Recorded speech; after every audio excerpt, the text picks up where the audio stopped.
Hello students, good morning to all of you. आज हम invertebrates में नेक्स्ट फाइलम डिस्कस करेंगे, that is phylum Mollusca. Phylum Mollusca. बेटा अभी तक हम आर्थ्रोपोडा तक स्टडी कर चुके हैं, और जब आर्थ्रोपोडा स्टडी कर रहे थे तब मैंने आपको क्या बताया था, this is the largest phylum of invertebrates. लेकिन मोलस्का क्या है, मोलस्का आर्थ्रोपोडा के बाद सेकंड लार्जेस्ट फाइलम माना जाता है। ठीक है, हम कैसे कहते हैं, this is the second largest phylum after the arthropoda, क्योंकि आर्थ्रोपोडा क्या आता है, फर्स्ट लार्जेस्ट फाइलम माना जाता है। इसके बाद हम बात करते हैं कि इसके अंदर कितनी सारी स्पीसीज इंक्लूड की जाती हैं। अप्रोक्सीमेटली 1 लाख तो लिविंग स्पीसीज इस फाइलम के अंदर आती हैं, and 35,000 extinct species. Approximately 1 lakh living species and 35,000 extinct species इस फाइलम के अंदर इंक्लूड की गई हैं। ठीक है भाई, हम इसके ओरिजिन की बात करें तो जियोलॉजिकल टाइम स्केल के अंदर प्री कैम्ब्रियन इरा के दौरान ये ओरिजिनेट किया था। लेकिन अगर हम इसके डोमिनेंसी की बात करते हैं कि कौन से टाइम पीरियड में इसने अपना नंबर काफ़ी ज़्यादा इंक्रीज कर लिया था, तो उसको हम क्या नाम देते हैं, ऑर्डोविशियन पीरियड। और बेटा ऑर्डोविशियन पीरियड को एज ऑफ इन्वर्टिब्रेट्स भी कहा जाता है।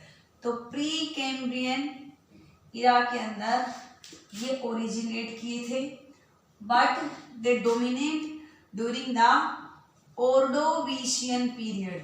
अब शायद आप लोगों को ये पीरियड थोड़ा सा डिफरेंट वर्ड लग रहा होगा सुनने में, लेकिन जब हम इवोल्यूशन की बात करते हैं तो हम अर्थ की इवोल्यूशन की बात करेंगे बच्चे, तो उसमें हम क्या देखते हैं कि 4.5 बिलियन ईयर अगो पहले हमारी अर्थ का इवोल्यूशन हुआ था, और उसके बाद उसके बहुत सारे टाइम पीरियड डिवाइड कर दिए गए थे।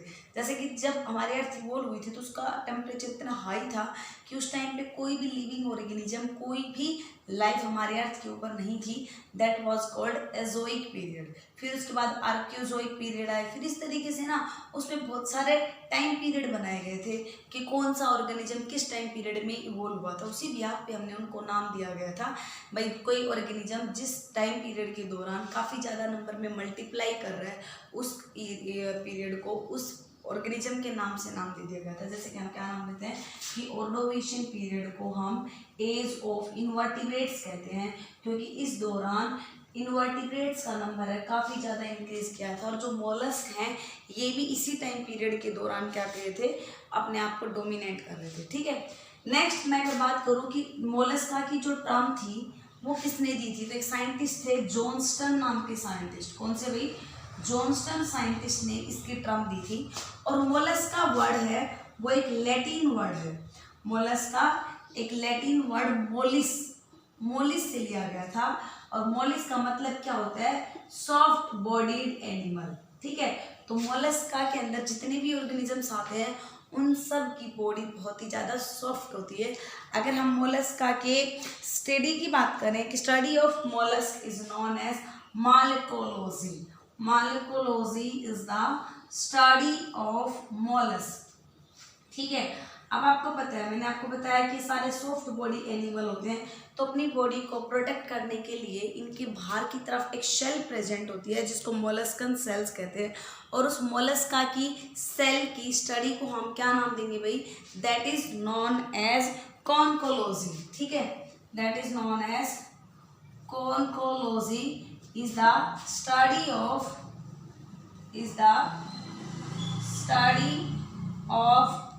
molluscan shell। मोलस्का की सेल की स्टडी को हम क्या नाम देंगे, कॉन्कोलॉजी। अब ये तो क्या है, ये हमने जनरल सी बातें की है मोलस्का के बारे में। अब 1 बाय 1 हम इसकी फीचर्स को स्टडी कर लेते हैं। क्या स्टडी करते हैं भाई, फीचर्स या जनरल कैरेक्टरिस्टिक्स ऑफ मोलस्क। तो हम जनरल फीचर्स के बारे में बात करेंगे। जनरल फीचर्स और we can say characteristics of Mollusca.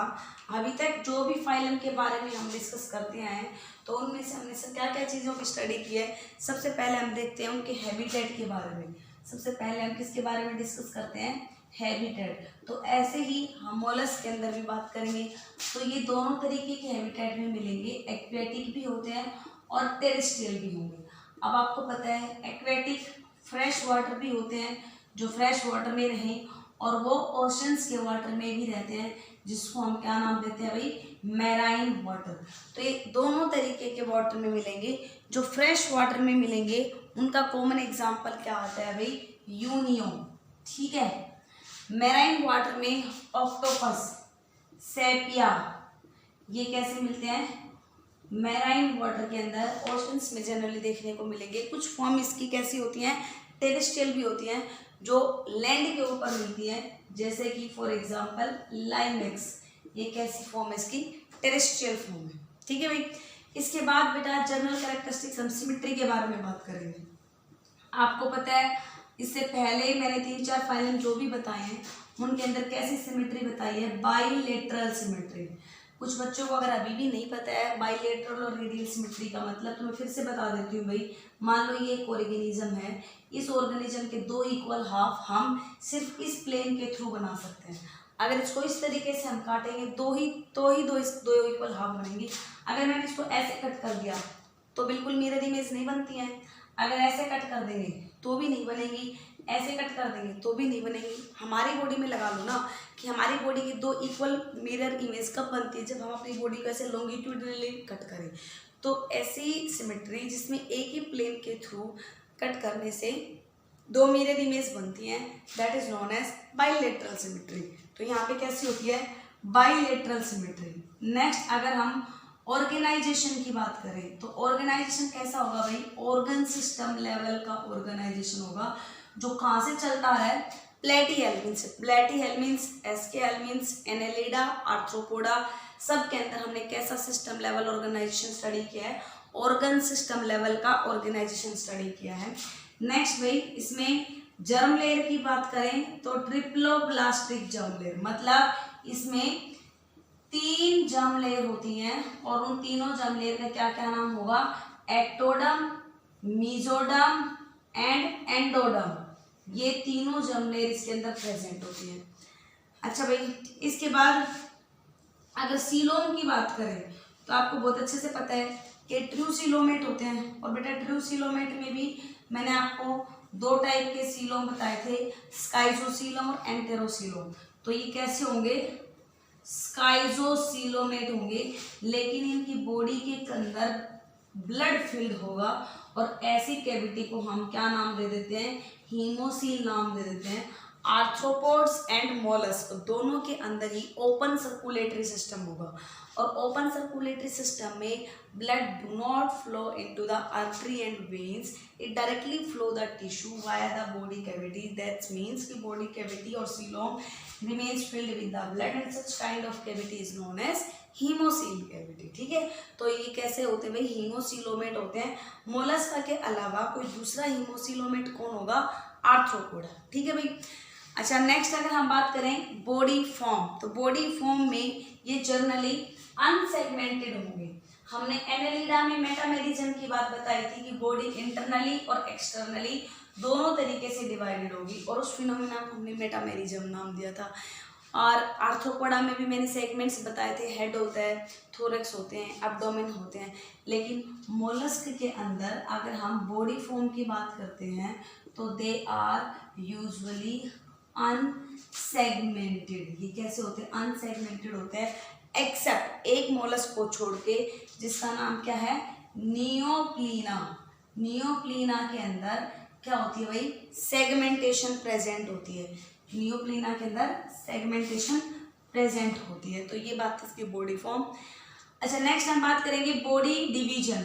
Body division का मतलब कि इसकी बॉडी को कितने भागों में डिवाइड किया गया है।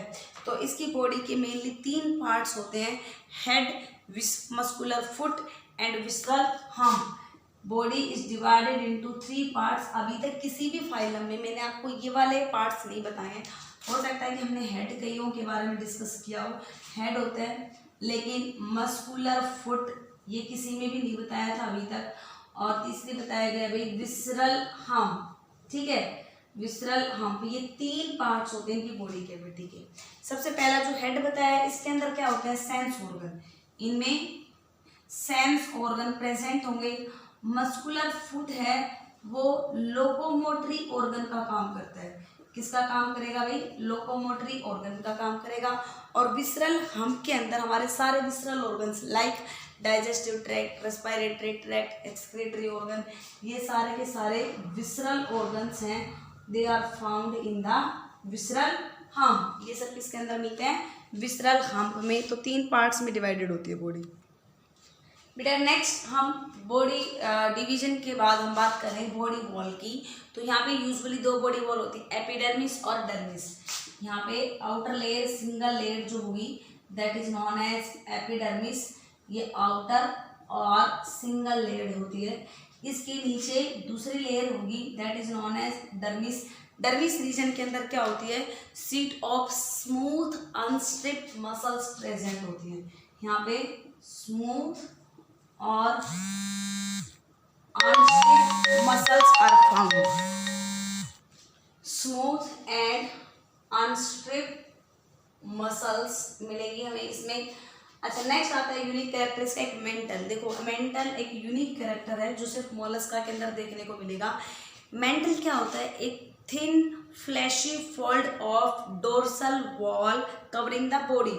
जो बॉडी को बाहर की तरफ एक डोर्सल वॉल कवर करके रखती है, उसी की फोल्डिंग को हम क्या नाम दे रहे हैं? मेंटल नाम दे रहे हैं। ठीक है भाई। और मेंटल के और अंदर जो इसके विसरल मास है, विसरल मास के अंदर क्या प्रेजेंट होता है? हमारे डाइजेस्टिव ट्रैक्ट, रेस्पिरेटरी ट्रैक्ट, ये सब चीज़ें अंदर विसरल मास के अंदर प्रेजेंट है। उनके बीच में और इस मेंटल के बीच में जो स्पेस प्रेजेंट है उसको हम क्या नाम देते हैं? मेंटल कैविटी नाम देते हैं। तो मेंटल क्या है भाई? It is a thin fleshy fold of, it is a thin fleshy fold. किसका भाई थिन फ्लैशी फोल्ड है? डोर्सल वॉल का। Dorsal wall of body covering, जो बॉडी की कवरिंग की डोर्सल वॉल है उसके फ्लैशी फोल्ड को क्या नाम दिया गया है? मेंटल। और स्पेस जो मेंटल के बीच में है, स्पेस बिटवीन मेंटल और किसके बीच में? विसरल हम्प के बीच में। Space between mantle and visceral hump is known as mantle cavity. उसको हम क्या नाम देंगे? That is known as mantle cavity. Got it. Next आती है भाई शेल। अब आपको पता है कि मोलस्क का सारा के सारे सॉफ्ट बॉडीड एनिमल्स हैं। दैट मीन्स कि इनकी बॉडी को प्रोटेक्शन देने के लिए मेंटल क्या करती है? बाहर की तरफ एक कैल्केरियस शेल की प्रोटेक्शन, कैल्केरियस सेल की फॉर्मेशन करेगी। तो सॉफ्ट बॉडी एनिमल होने की वजह से mental secrete calcareous covering outside the body which is known as shell। और calcareous का मतलब क्या होता है भाई? वो कैल्शियम कार्बोनेट की बनी हुई है। अब ये जो शेल है that may be external, that may be internal और दैट मे बी अब्सेंट। कुछ एक मोलस्क के अंदर ही अब्सेंट भी होती है। शेल मे बी एक्सटर्नल, यहीं से क्वेश्चन आता है कि किस में एक्सटर्नल है सेल, किस में इंटरनल है और कौन सी ऑर्गेनिज्म के अंदर शेल अब्सेंट होती है। तो अगर मैं बात करती हूँ ऑक्टोपस की, ऑक्टोपस में या सी लेमन में क्या नहीं देखने को मिलती? हमें शेल देखने को नहीं मिलेगी। इंटरनल अगर हम बात करेंगे तो सेपिया के अंदर इंटरनल सेल होती है और मोस्ट ऑफ के अंदर एक्सटर्नल सेल होगी। तो मोस्ट ऑफ जो मोलस्क हैं उनमें हमें एक्सटर्नल सेल देखने को मिलेगी। एक्सेप्शनल ये हैं सेपिया में इंटरनल और सी लेमन में और दूसरा ऑक्टोपस में। इन दोनों के अंदर कहाँ से कौन सी सेल मिलती है? सेल होती ही नहीं है। तो यहाँ से जनरली क्वेश्चन पूछा जाता है कि कौन से ऑर्गेनिज्म में सेल अब्सेंट होगी। उसमें आपको एग्जांपल दे दिए जाएं, जैसे कि मान लो सेपिया दे दिया गया, यूनियो दे दिया गया, पाइला एंड ऑक्टोपस। तो आप सोचोगे हैं तो सारे के सारे मोलस्क, लेकिन अब ये नहीं पता इनमें सेल कौन से में नहीं होती। तो आपको क्या याद रखना है? ऑक्टोपस जिसको हम डेविल फिश भी कहते हैं और सी लेमन, ये आपको नाम याद रखने हैं। ठीक है भाई। इसके बाद अगर हम बात करते हैं तो इसके डाइजेस्टिव सिस्टम के बारे में हम सबसे पहले डिस्कस करेंगे, फिर 1 बाय 1 सारे सिस्टम।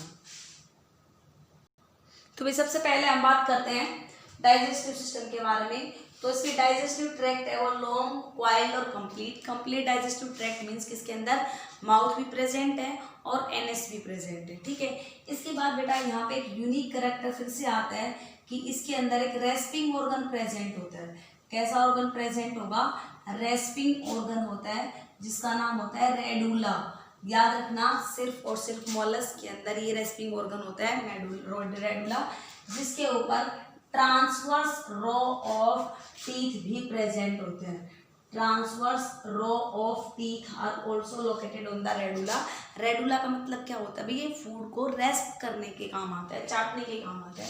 नेक्स्ट अगर हम बात करें इसके अंदर ग्लैंड्स के बारे में, तो हिपैटोपेनक्रियाज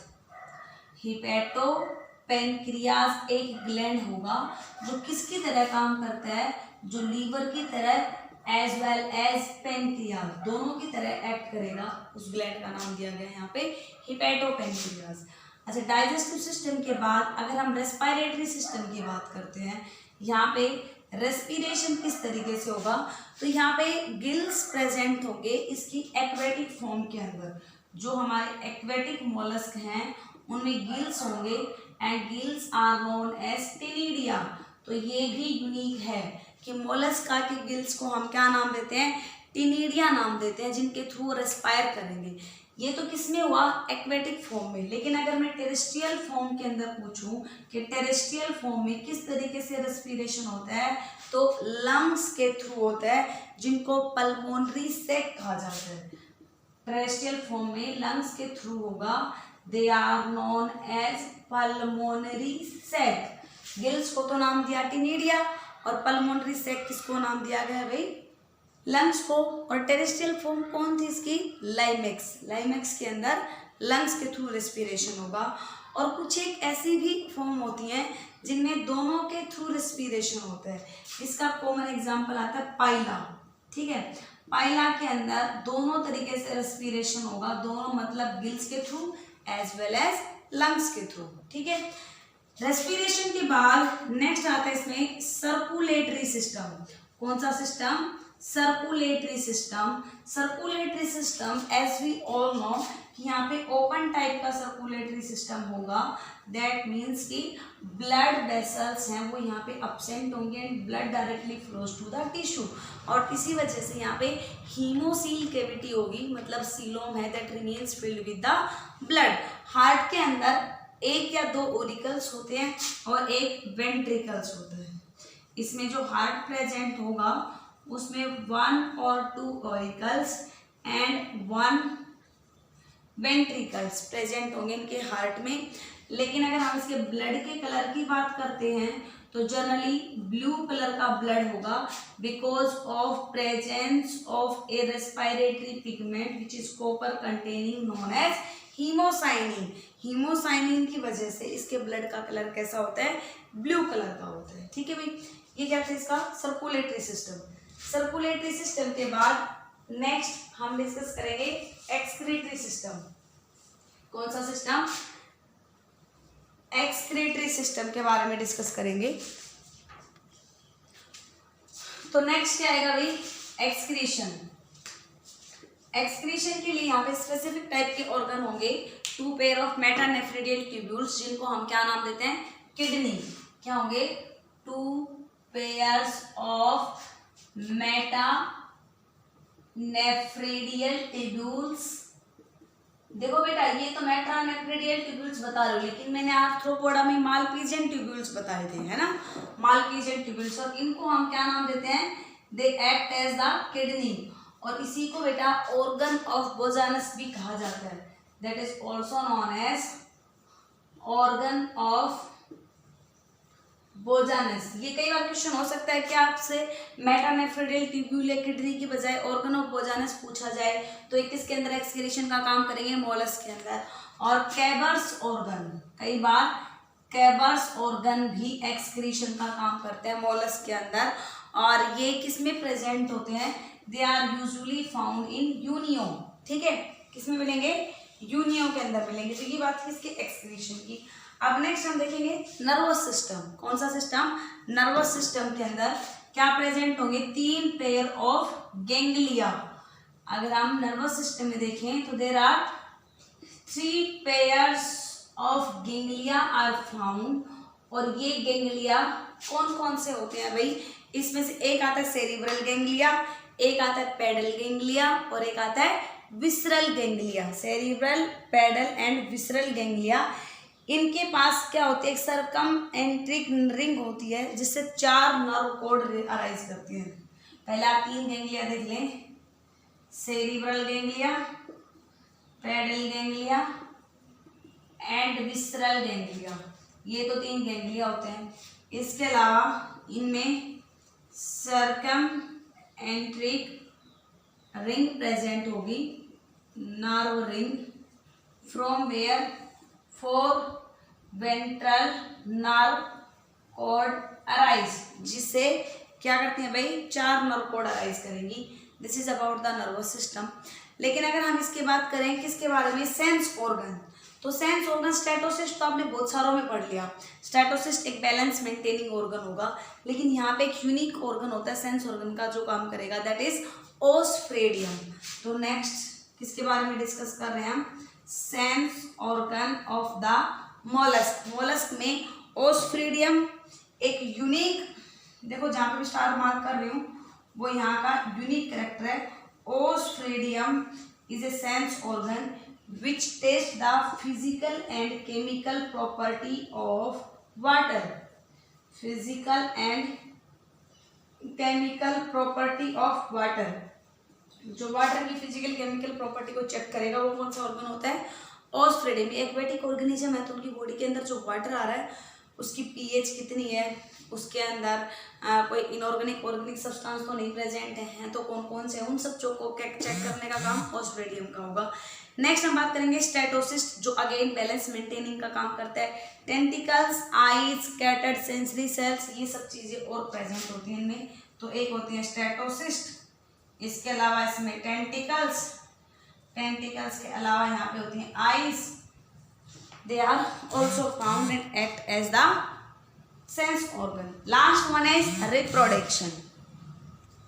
लास्ट बेटा रिप्रोडक्शन के बारे में बात करते हैं। तो यहाँ पे मेनली कैसा होता है, दे आर मेनली यूनिसेक्सुअल।